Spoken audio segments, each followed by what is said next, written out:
Hey guys, you got Christina Gilchrist here, also known as the dialysis warrior Blindchick, and I'm here with my Moosey boy, my Moose the Pomsky service dog, and... Hey, what about me? Oh yeah, Michael Gilchrist is here. The caretaker. And this is Living on Dialysis podcast.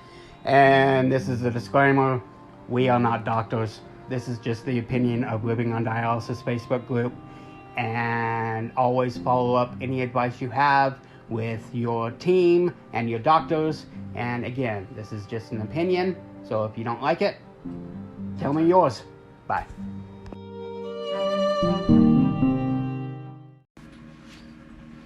Hi guys, this is Christina Gilchrist. And Michael Gilchrist. And we are Living on Dialysis. And I'm super duper excited today because we have Uncle Jim Meyers, and I've been told he's the good looking one. So ladies, just in case. Absolutely, and just want to thank Jim Meyers for doing this. He's been one of my admins on Living on Dialysis group. And Jim, go ahead and take it away. Hello, everybody. It's your Uncle Jim. How's everyone doing tonight?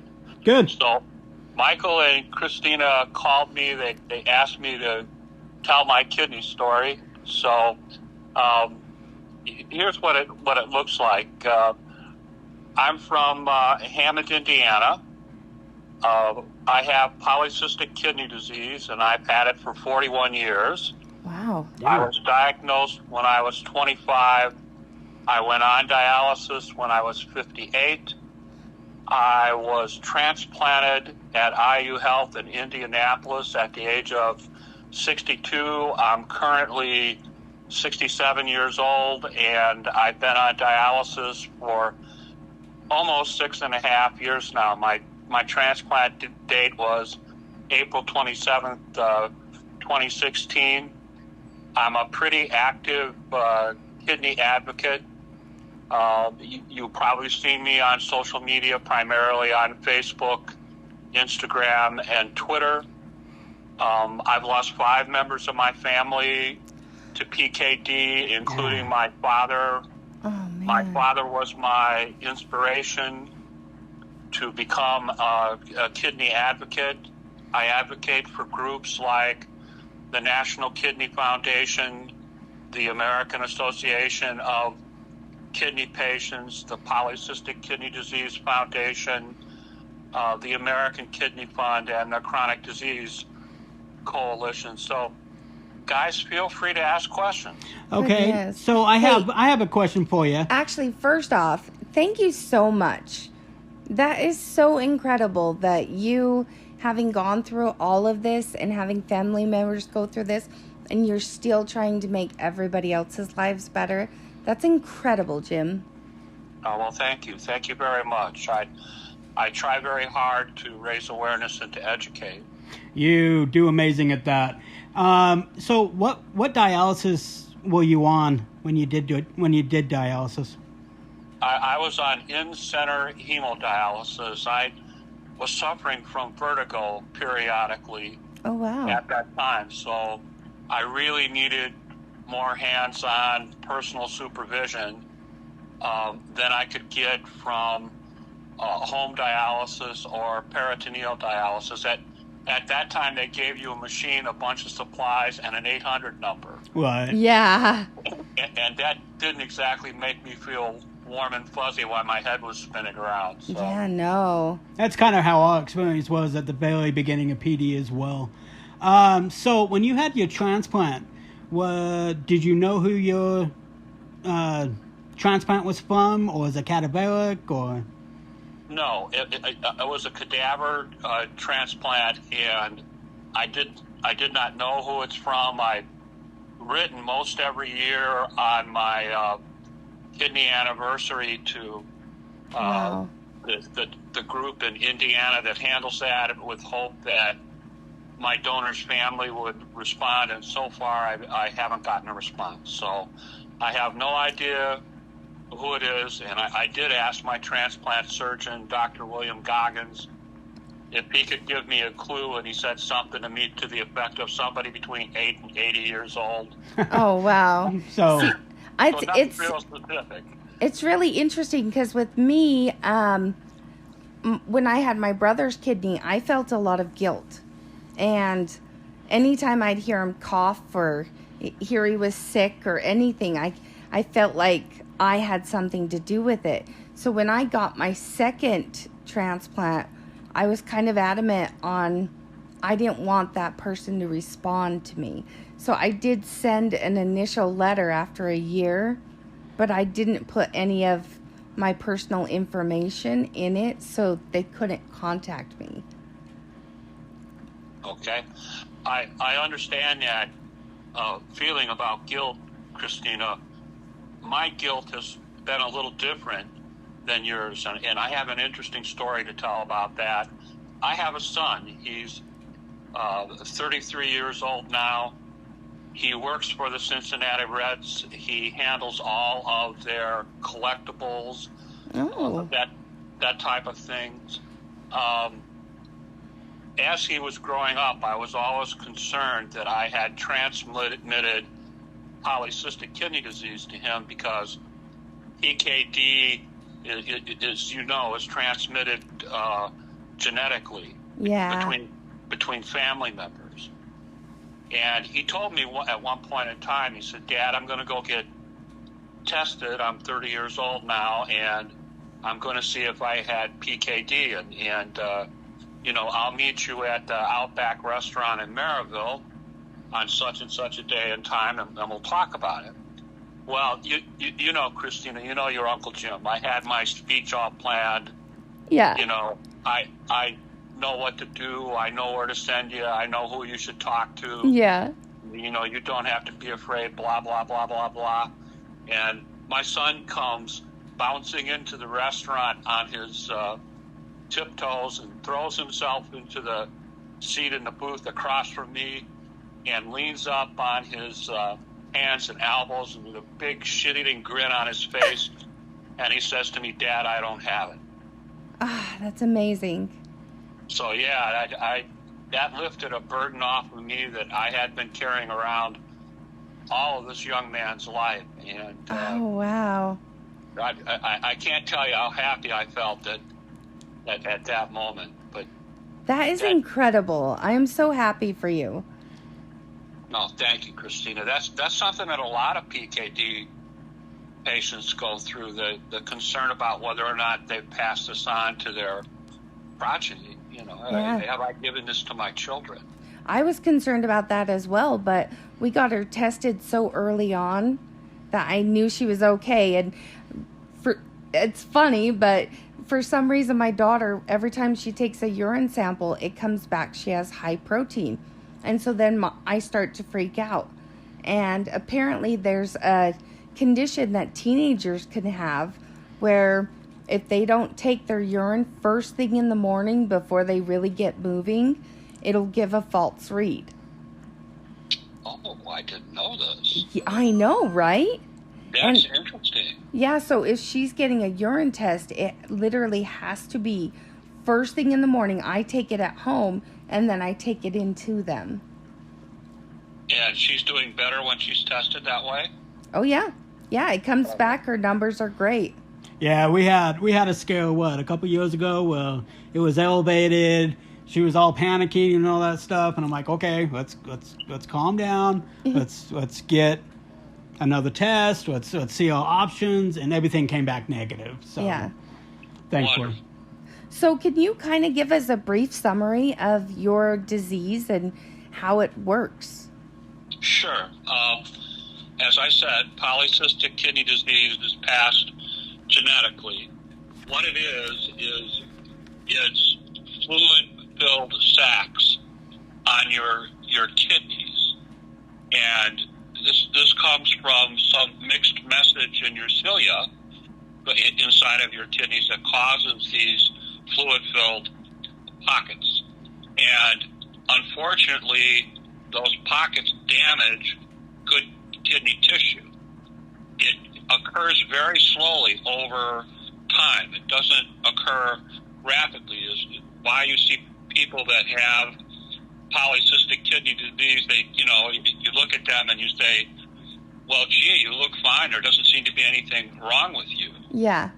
And when they test you, you might test in a normal range. Your GFR might be normal. The amount of protein in your blood, doctors don't always consider to be real significant. But over a period of time, most of us, like myself, in my late 50s, early 60s, that becomes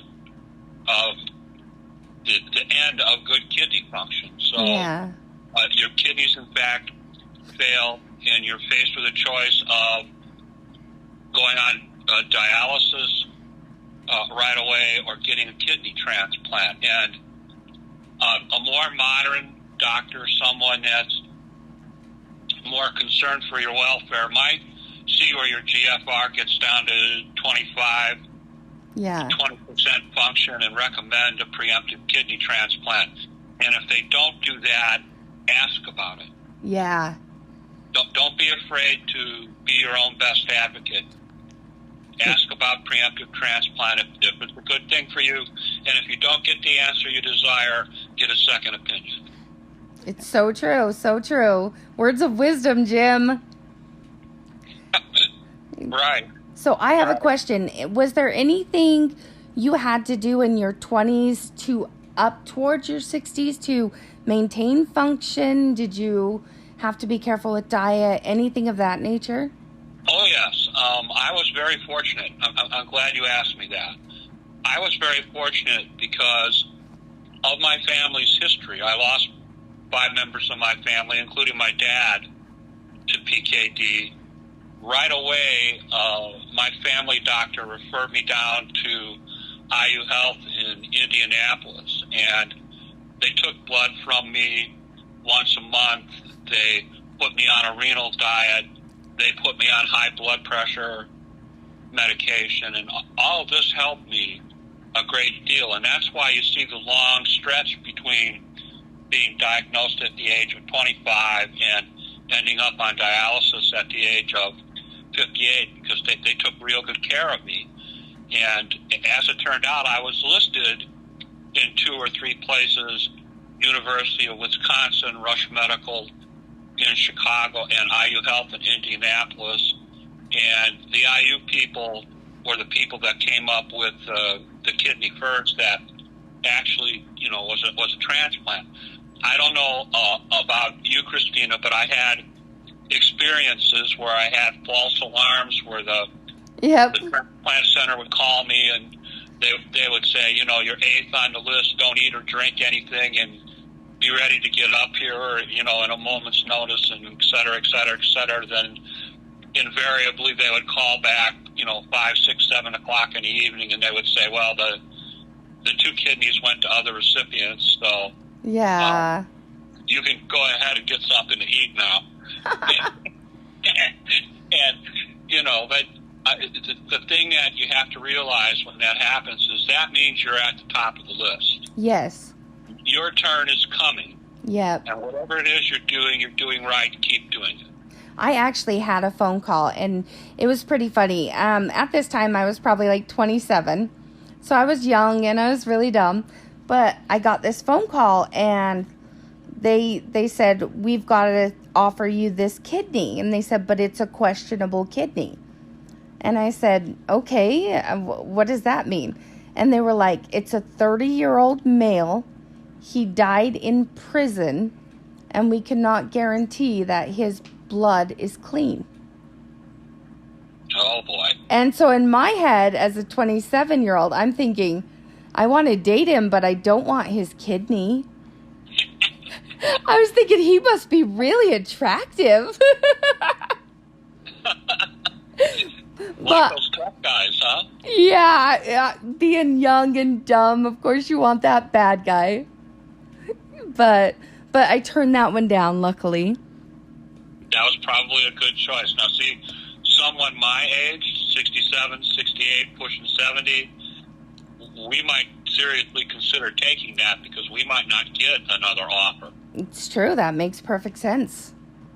So the rule I want to establish with our audience tonight is that, whatever is age appropriate for you, when in doubt, take the kidney.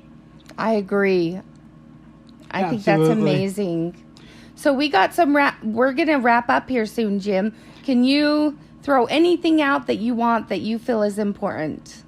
Yeah, can I tell one shaggy dog story about why I became a kidney advocate? Absolutely. Yeah.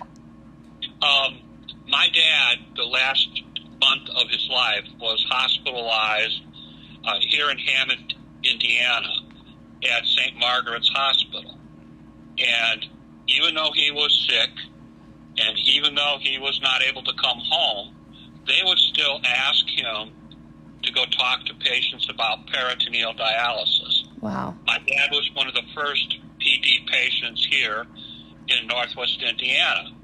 And I would go visit him every day during the last month of his life.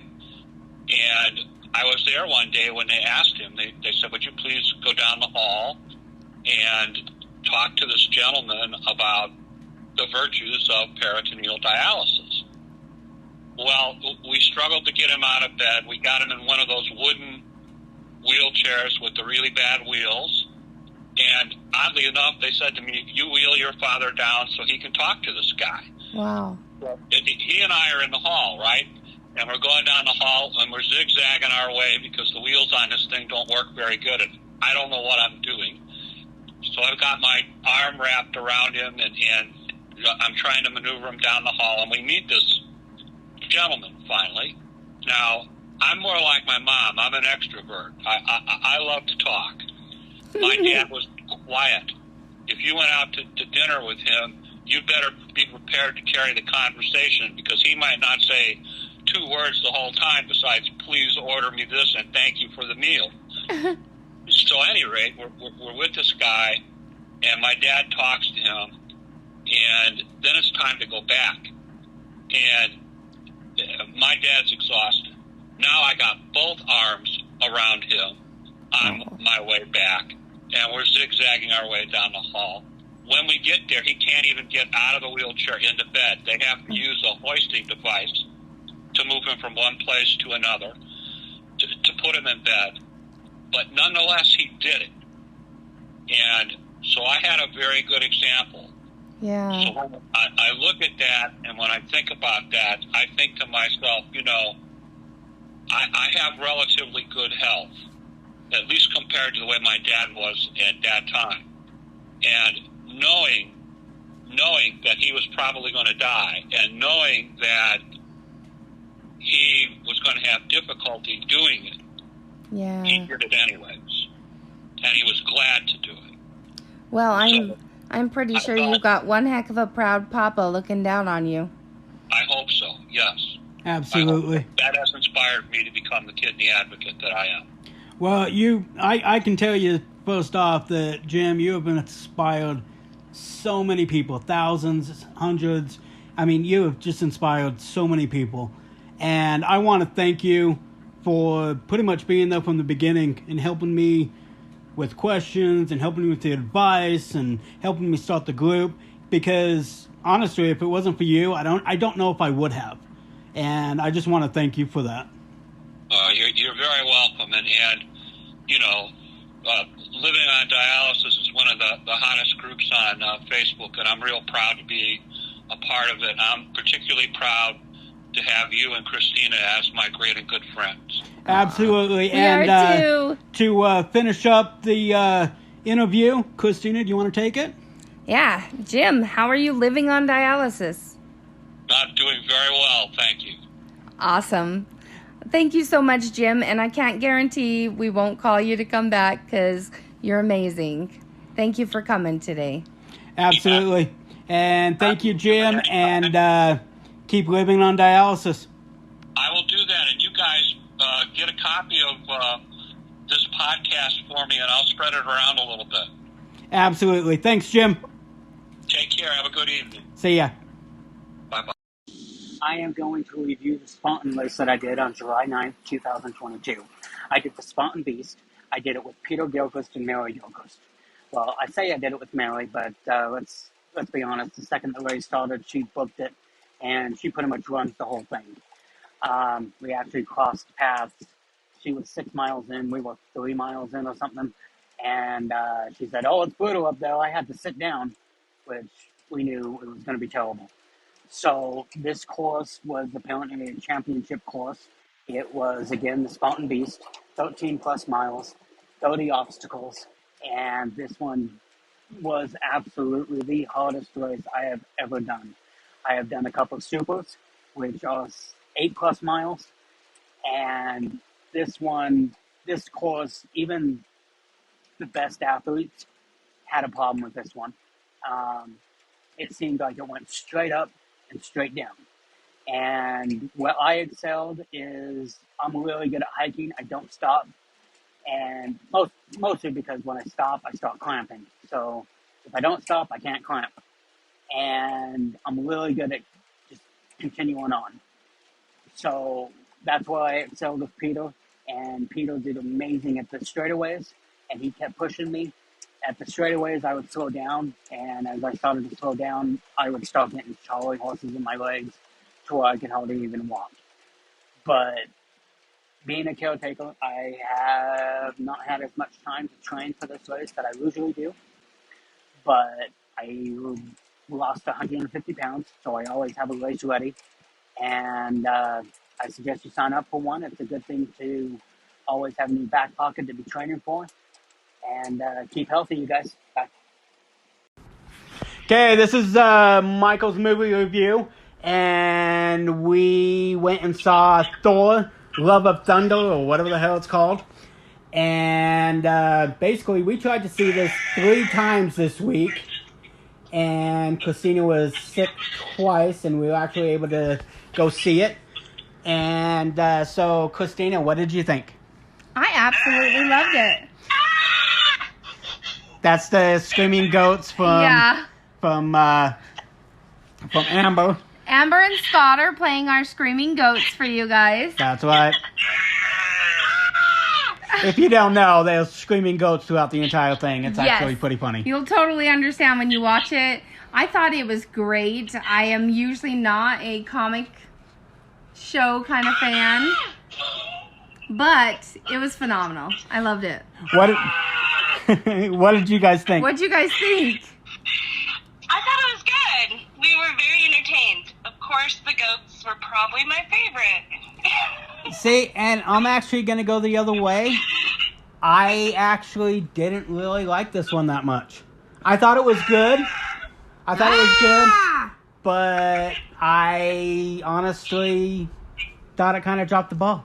Wow. So I am going to give it 2.5 Charlie horses. So Woo! That's, if you guys didn't know, 1 Charlie horse is an A, 5 Charlie horses is an F. So I gave it about a B minus. Okay, guys, what's your Charlie horse? I'd say 1.5. Ooh, 1.5. Scott, do you agree? Yeah, I'd say about that. Okay. What about you? Good time. What about you, I'm going to Christina? give it a 1. Alrighty, and we are probably gonna go see the Crawdad movie next week. Yeah, the Crawdad. So we will be reviewing that one. And so talk to you guys later. Bye. Bye. Oh, and there is 2 end credits. So make sure you stick around for one of them's right after the first part of the credits. And then at the very, very end, there's another extra scene. So make sure you stick around for that. Hey guys, this is Michael. And Christina. And we are going to be talking about in center dialysis today. So basically, we're going to go through the mumbo jumbo of the history of it. And so here we go. Okay. So at the beginning, it was basically called the artificial kidney. Acute and chronic kidney failure, which can lead to death if untreated for several days or weeks. And it's the illness as old as humanity. What does that mean? It's been around forever. Oh, okay. Yeah, it's as old as however people were around. Okay. In early Rome and Middle Ages, therapies included hot bath, sweating therapy, bloodletting, which is basically removing your blood and then putting it back. That's basically what I could tell by it. And then enemas. Basically to get the liquid off you. Oh, that's awful. Dr. Kjoff in the Netherlands led to the creation of what they call the artificial kidneys in the 1930s.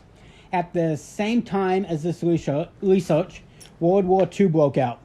The Nazis overtook the Netherlands, and Kjoff was sent to a Dutch hospital.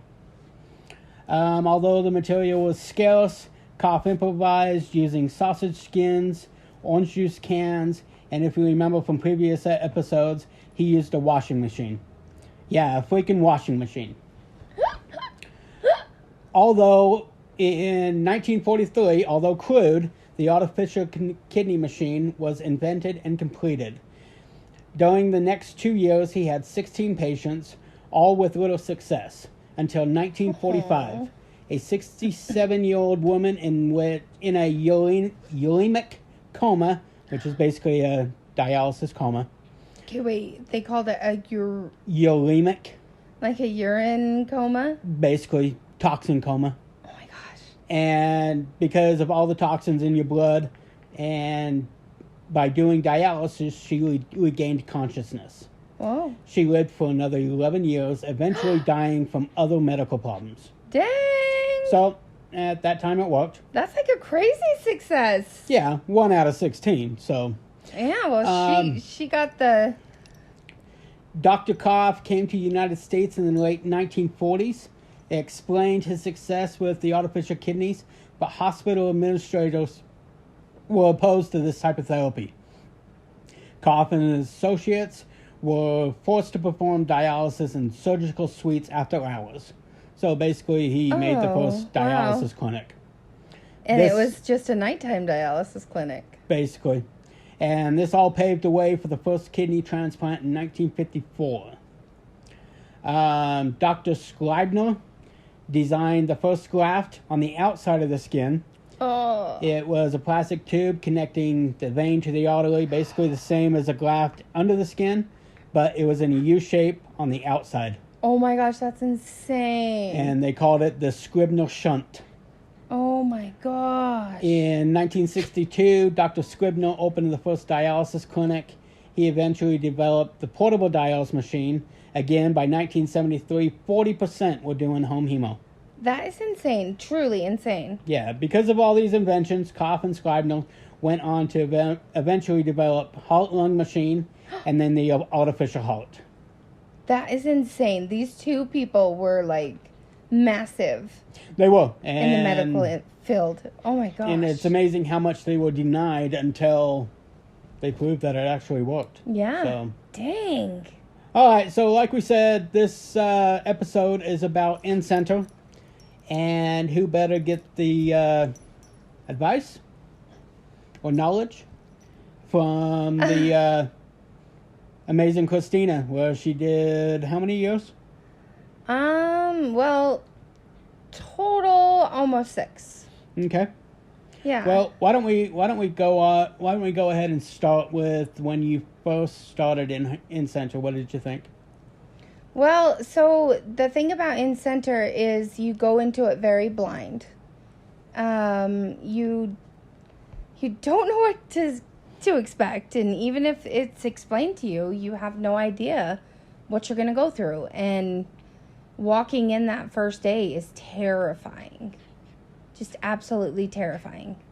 And I think I tend to talk about In Center a lot as being a bad option. And the only reason I do is for me, it's a bad option. I think In Center definitely has a time and a place for everyone.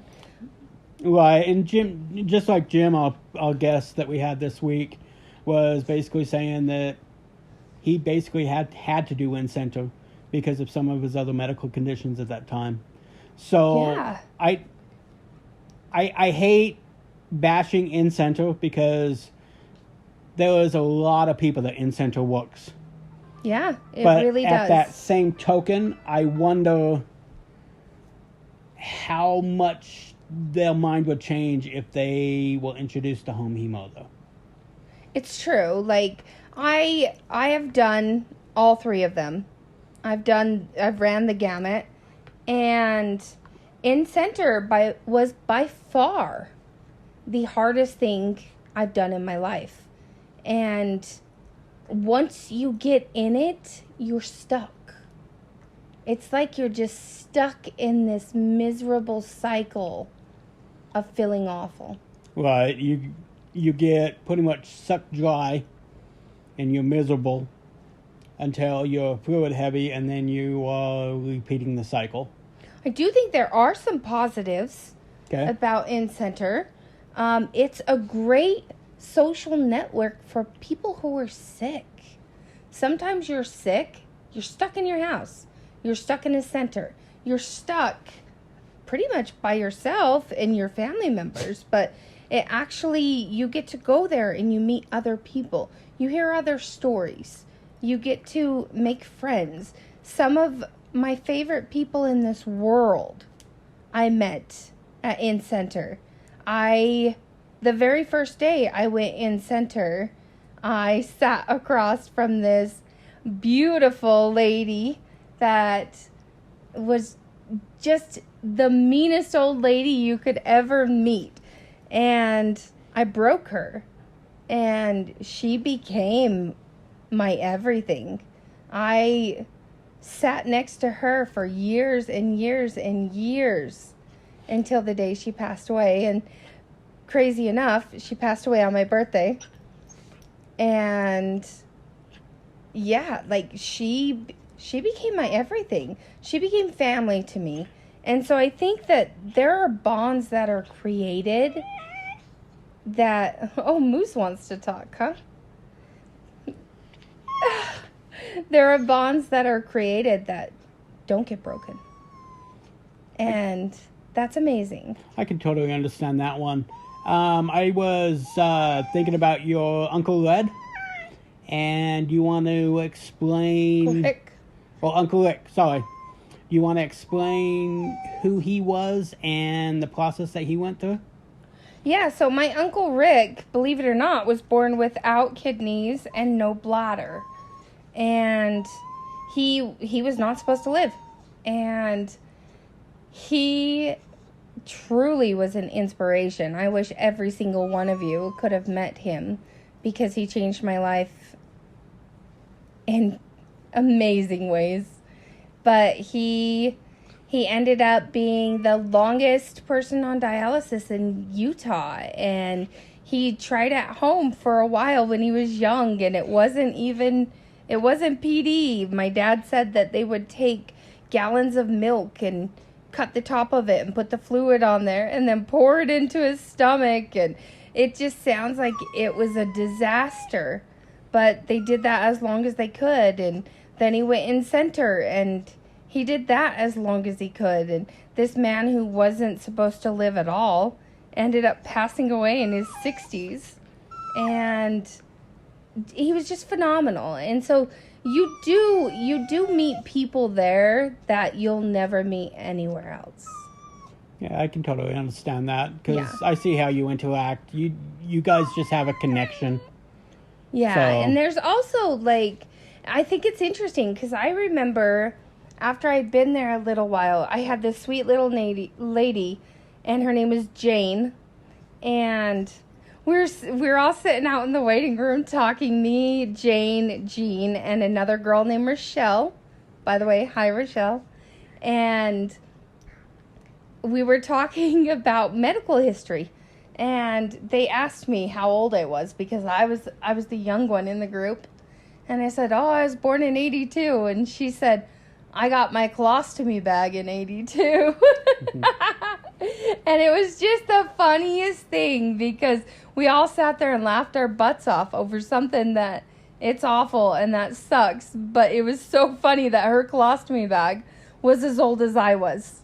And she's just such a tough, amazing lady, and she actually, I had a bit of a hard time with her, just because She had this incredible husband that would walk her in every day.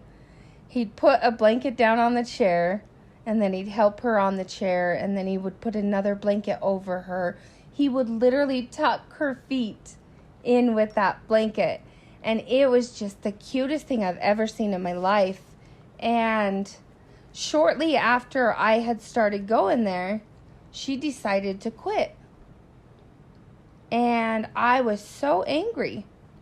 I was so upset at that because I couldn't fathom or understand why that would ever be an option. You have this man who lives for you, who dotes on you every second.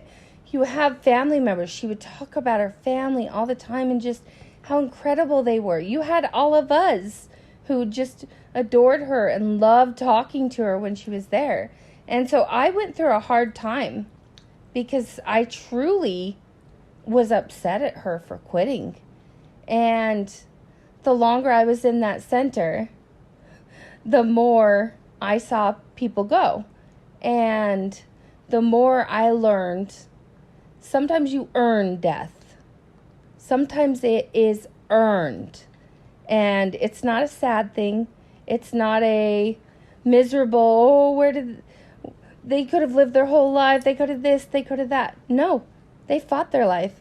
They did what they were supposed to. It's time to let them go. For people that aren't familiar with dialysis, I know a majority of them are that are listening to this, but for the ones that don't, in layman terms, what does quitting mean? Quitting means stopping dialysis. You can literally go home and not go back.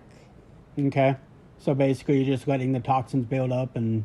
Yeah, I have heard that there are basically two ways that it can happen, and I've heard that you can overload on your potassium and have a heart attack.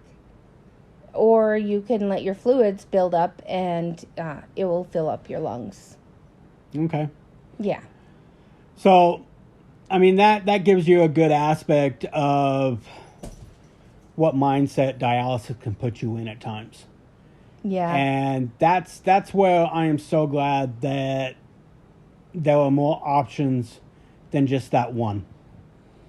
And if you are feeling that way, reach out to other people that are on dialysis, especially the ones at home, because there are all other options. Yeah. And I know firsthand where when you were going to start in center again, and you definitely questioned whether you wanted to keep doing in center. Yeah, of course. course. It was one of those, I don't know if I can keep doing this. And, after doing it for 6 years total, who am I to tell you no, you can't, Yeah, and that's kind of where I got to. I got to the point where I saw those people and I saw what they did to stay alive. And right. I saw every single time them feeling awful and not truly living. Now, I've heard a reference to the weekend death. Yeah, Mondays. Okay, explain that a little bit. So, basically, you do dialysis Monday, Wednesday, and Friday. And if you don't do it those days, you do Tuesday, Thursday, and Saturday. And Friday, you don't go back again till Monday. So you've got your entire weekend where you're not doing dialysis, which honestly seems like a blessing. You get more days without it, but it's not. It is a curse because your toxins build up, your fluids build up. You become to where you're just awful before you go back in that center. And so, and again, if you do it Tuesday, Thursday, and Saturday, then that means Tuesday when you go back, you're feeling the same thing. And so it's hard on our bodies, and our bodies shouldn't go that long without having a treatment. And so when you're pushing it like that, on that Monday, you're risking you're risking a lot. Right, and you have to be extremely more disciplined over the weekend. Oh, yeah. Oh, yeah, and for that's sure. when barbecues are happening. That's when families are getting together. Yeah. That's difficult because, you want to participate in all that stuff, but you also know that you're going 3 days. Yeah. And it's true. You have your holidays, too, where most centers will just shift you a day, and going through a holiday and not being able to enjoy the same way your family members are, it's difficult. And so you tend to cheat a little more, and that can catch up with you. And it's not an intentional thing. It's totally accidental mistake thing. But when we mess up, it could be forever. All right. Okay, to kind of switch... Okay, wait, first. Okay. I do want to say, though, that another upside to In Center is there are amazing, incredible people in this world who decide to work at dialysis centers and that show up there every single day, and they become your friends, they become your family, they care about you, you care about them. And those dialysis techs and those nurses and the relationships you get, they're priceless. Yeah, and I've noticed a whole bunch of, every single nurse that pretty much has interacted with you pretty much adores you. Yeah, I keep my nurses. My nurses all have to stay my friends. Okay, so when you're doing dialysis in center, Mm-hmm. they want you to either have a fistula or graft. Correct. You had a fistula at first. Explain that surgery. So basically they go into your arm, they go in wherever they can place the fistula, and they connect a vein and an artery, and then over the next few months it grows and grows and grows, and some of them grow big, some of them have a hard time growing. Everyone's a little different on that, but it grows to where you've got this new area that's pretty large that you can now stick the needles in.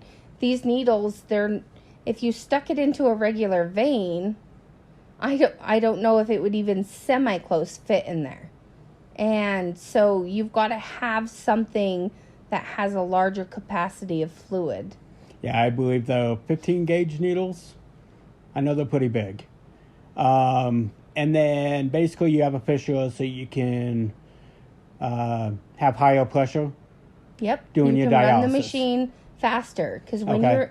when you're in center, you're running that machine as fast as you can to get off all that fluid, because if you're in center and Tuesday you don't get off all your fluid, come Thursday, you're awful. You're feeling awful.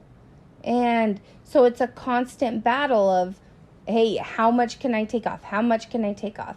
And so you're constantly yo-yoing with your body. And the faster you run that machine, the harder it is on that body. Okay. So when you had your fistula, you got your transplant and you had your fistula tied off. Yeah. Why did you have that tied off? So, it's funny. At the time I was young. So again, here's a mistake. But the doctor had told me, hey, this could affect your heart. We need to go in and tie it off. And I had an amazing fistula. We actually had to go in and perform a drill procedure to make my fistula smaller, because it just was roaring. And so I listened to the doctor, and it was a vascular surgeon that told me that. And so I listened, and I didn't ask questions, nothing, and went in and got it tied off.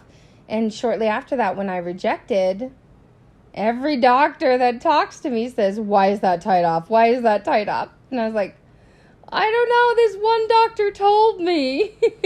So they tried to untie it, right? Yes, so they did try to untie it. Okay, and basically they went in with a little tiny wire. Yeah. And just kept trying to open it and open it and open it. It was like a 3-4 hour surgery. Yeah, it takes a long time. Most vascular surgeons won't do it. And so it's actually difficult to find a doctor who will. And luckily, here in Utah, I have a doctor that that's what he lives for. Okay, so since it wasn't tied off, now so people know, basically you have a central port, a port that goes straight to your heart.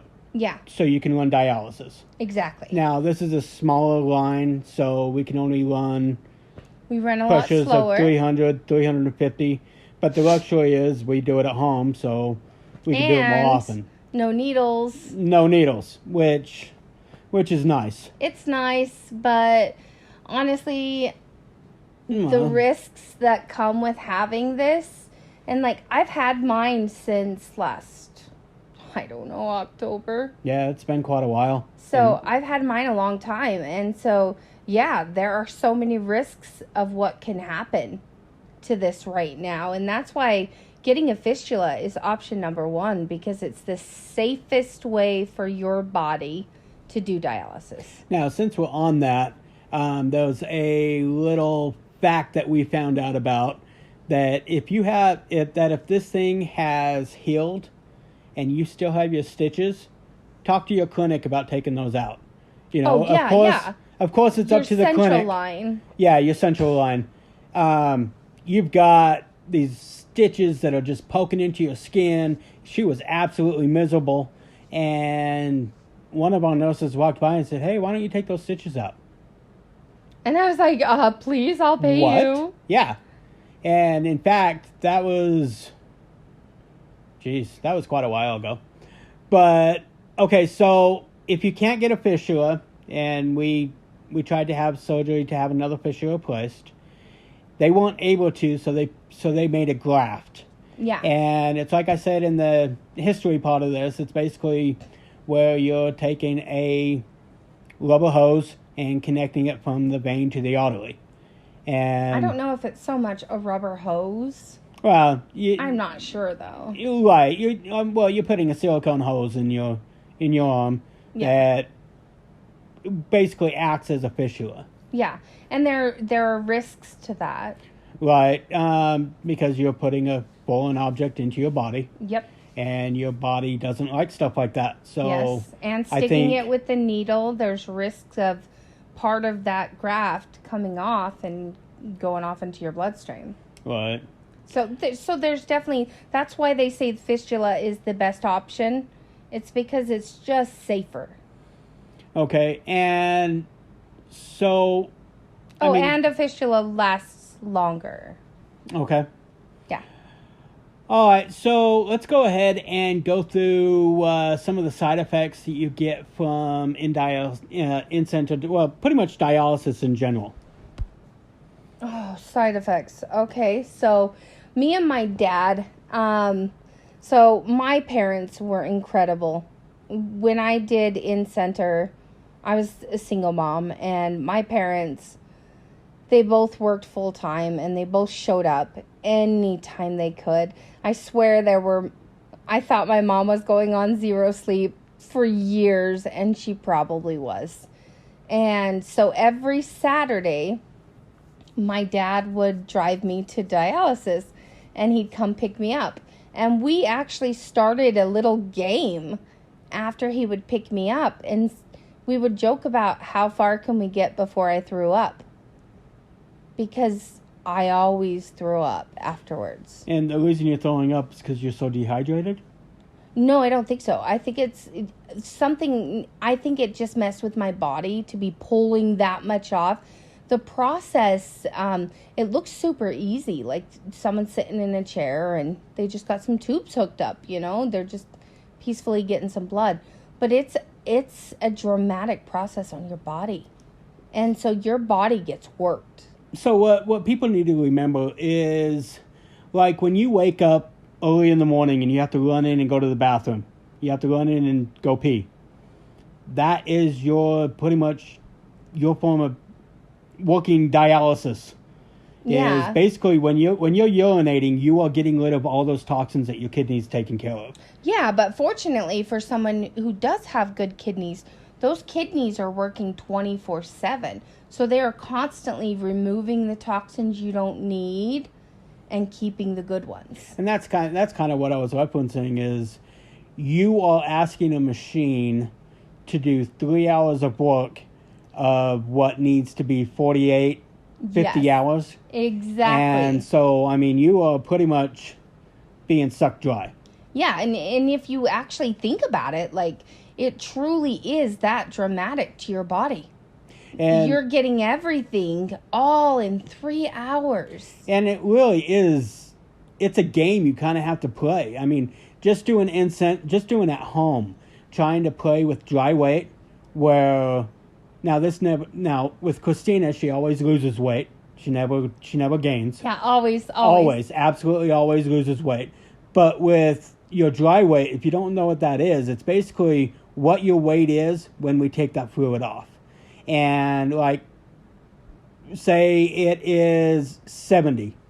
Well, the next day you could be, let's say, on your period, and you weigh a little bit more, or you weigh a little bit less. It fluctuates. Or you went to the gym that week, and the next week you decided not to go.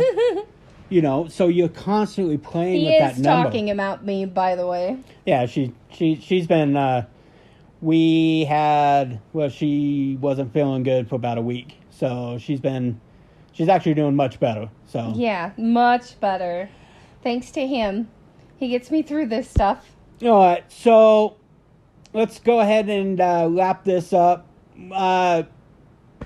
Basically, In one Center thing is an amazing option if that's what works for you. it is, and I will also say that in center, when somebody stops going, you assume they died. Yes.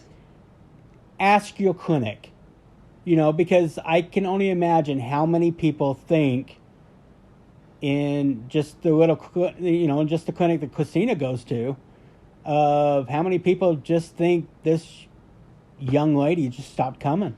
She must have passed away. No one thinks that about me because I'm loud. Yeah, and you're they loud all knew I was annoying going home. But, if there's an old patient sitting next to you, and the next day they don't show up, Yeah. we should all be thinking, oh, yes, they went home. They went home and they're doing home hemo. But it isn't what we think. Yeah. And I think if any clinics are listening to this, educate your patients on if they did go home. If they did go home, if they're thriving, if they're, outliving, put a board up that says, hey, Christina went home. Look at her. She is riding motorcycles and going camping. Yeah. Now, again, In Center has its place. Home hemo has its place. PD has its place. Yeah. We definitely have our preference of what direction you should go. Yeah. Ours is PD. Well, ours is In Center, PD. Well, PD for sure. And then home hemo. And In Center, just hearing Uncle Jim talk about how he had vertigo. Yeah. And there's no way he could have ran a machine on his own. It is a amazing option. It's there for everybody. And so you can't discount it. It really is. All right, so we are going to wrap this up. I appreciate you guys listening. And You guys are awesome. Yep, this is Michael. And Christina. And this is Living on Dialysis. Bye.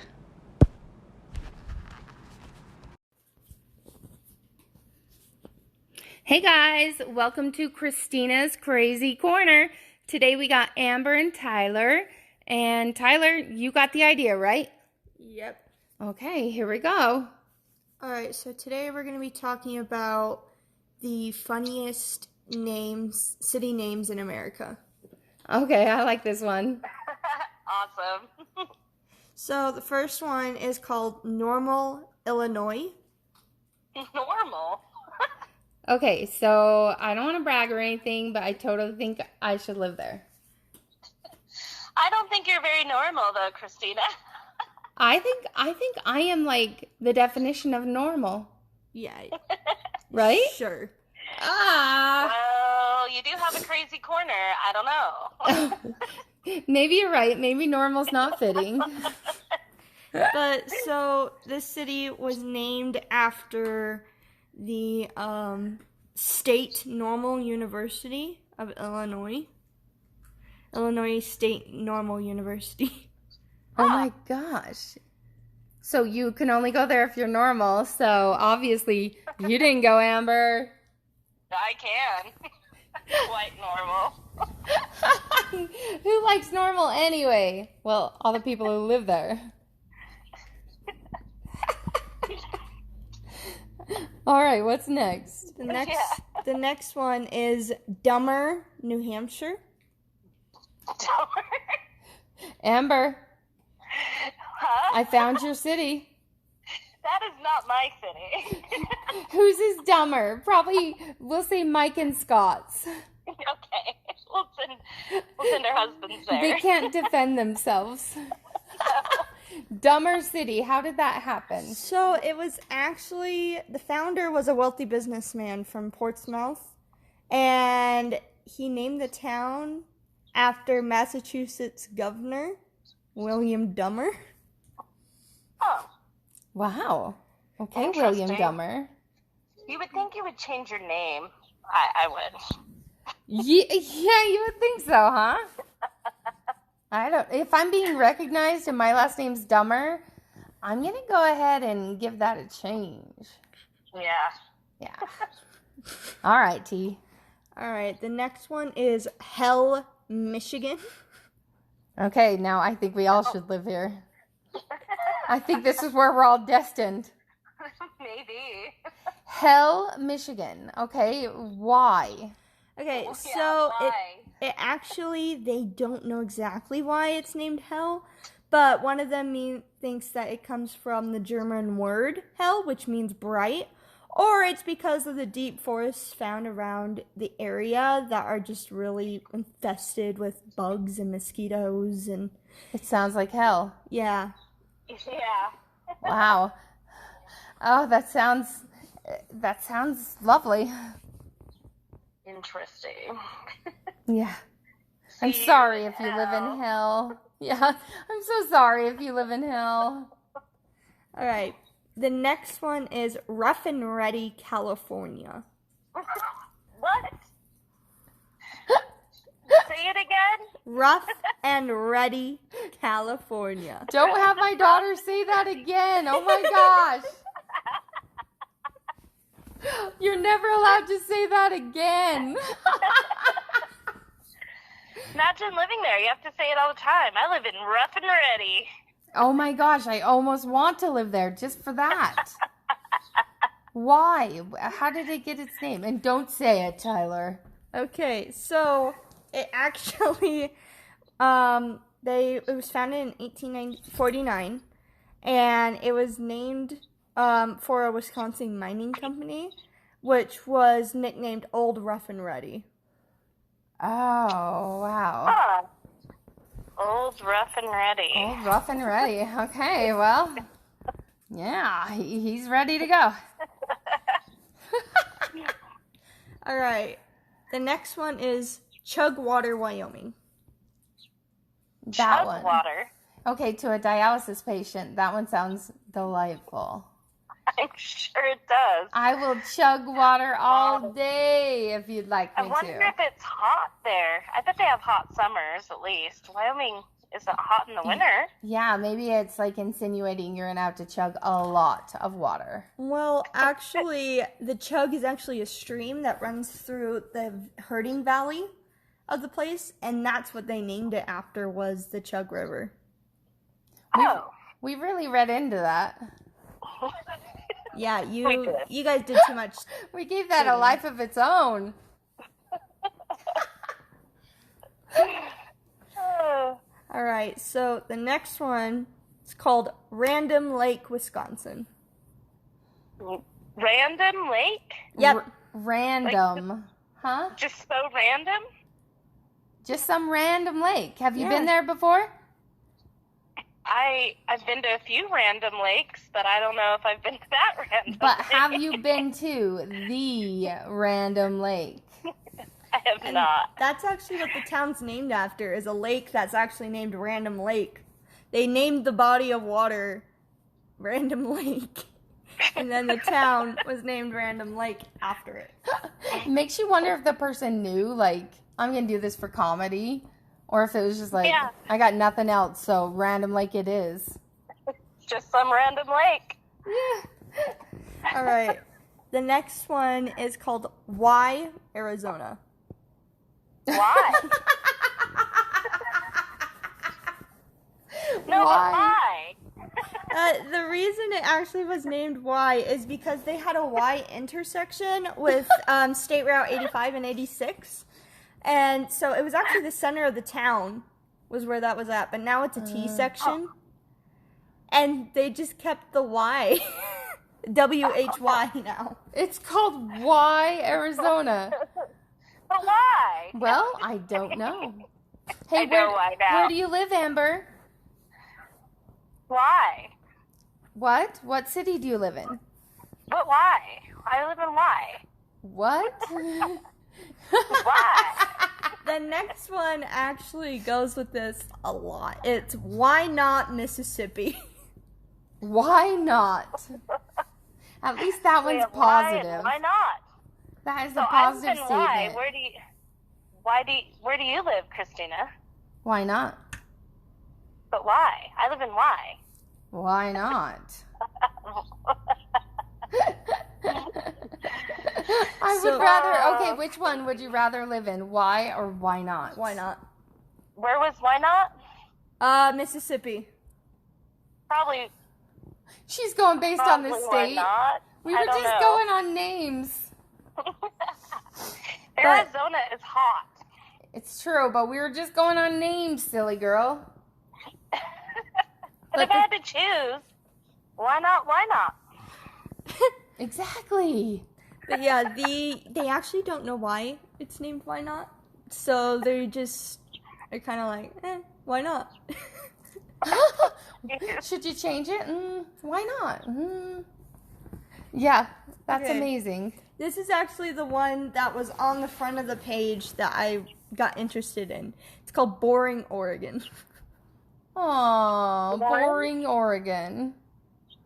I bet it's not boring at all. Yeah, though. they Oregon's actually beautiful. said it's the opposite. Like, it's really bustling. Like, it's a very, like, exciting place to live. Maybe it's like it's a misdirect. Like, oh, you don't want to go there. It's boring. Yeah. The reason it's actually named Boring was it's named for William Harrison Boring, a former Union soldier and farmer who settled the area in 1874. And it's named after him. Why couldn't they have chose, like, Harrison instead of Boring? That's true, but really, like, how cool is that as a kid to grow up and be like, I live in boring. Especially so boring. especially like emo teenage kids. That's like everything Yes. they live for. Like, oh, I can't wait to get out of boring. I live in boring. Okay, Boring. the next one is called Breadloaf, Vermont. Why do you think it's named Breadloaf? Bread loaf? I don't know, but it makes me hungry. I don't know. What do you think, Amber? Like a loaf of bread? Breadloaf, yeah. They must make delicious bread. That's my thought. That's what I'm hoping. They actually aren't known for their baking. It's known because they have a hillside that's shaped like a breadloaf. That's why it's named Breadloaf. I gotta Google this. I know, right? I want to see this. Bread loaf. But yeah, they have a writer's workshop there, though, that they actually, at their college, Middlebury College, that's mainly what they're known for, not their name. Oh. I don't know why not. Like, yeah. That's funny. Okay, what you got, So, girl? the next one is Accident, Maryland. Okay. Accident, Maryland. I don't know how to respond to that one. Yeah, it was an accident. I don't know. That's basically what they think. That's what they think is the origin of the name. They don't know exactly, but they think that one person that was looking for a certain piece of land accidentally marked that one off and named it Accident because they went to the wrong place. Oh my gosh, that's brilliant. Like, you marked off all this area. This is an accident. Name it.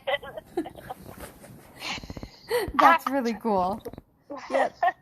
And then next we have Hump Tulips, Washington. What? Hump tulips? Hump Hump tulips. tulips. Is it a type of tulip? Nope. There's no hump tulips. Nope. How would you come up with hump tulips, Amber? I don't know. It was actually the Native American tribe that I don't know how to say it. It says Chehalis tribe gave the nearby river the name Hump Tulips, which may mean hard to pole, which is navigate with in a canoe. Oh. And so, or it also means chilly region. And so that's why they named it Hump Tulips. Because it's chilly? Because, well, no. It's what the Native American tribes named it Hump Tulips, which they're trying to understand what it means in their culture. Yeah. Hmm. Wow, hump tulips. Where do you live, That's Amber? interesting. Not in hump tulips. Oh, I do. I live in hump tulips. It's an amazing place. The next one I really I might like. live in bread loaf, but you can live in Yeah. hump tulips. Why? Why not? I'd probably You're live. boring. Oh Wait, my you God. live in boring. I'm done. I'm done. I give up. Okay.